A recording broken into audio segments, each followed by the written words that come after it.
2022. Alright. Oh?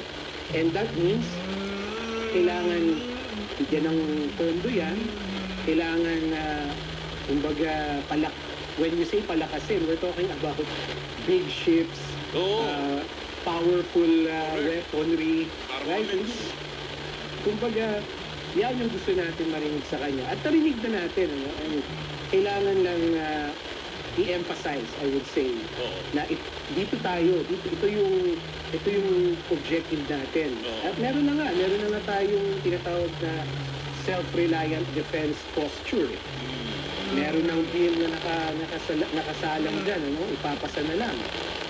So, yan yung dapat marinig natin. And I'm hoping na marinig natin sa kanya na in the next 3 years, we will be building up our maritime, particularly yung maritime defense capability natin. Baka in the next 5 or 10 years, meron na rin tayong sarili nating monster ship. No? Wow. Meron na rin tayong sarili nating carrier. No? Yan yung mga gusto kong marinig, na talagang papahiwatig na hindi talaga tayo aatras. Magpapalakas pa tayo. And ako, pero sa ako, attorney, sama ako 10 dyan. So sinabi ninyo na meron ng Monster Philippines, yung mga tipong ganun, yung mga, dito pumapasok yung ano, dito pumapasok yung Senado at Kongreso.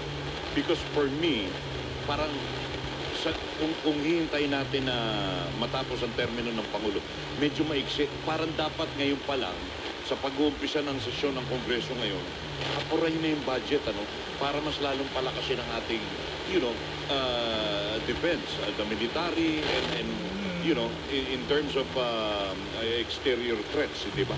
It's about time na kailangan makita na natin na malaking pagbabago sa ating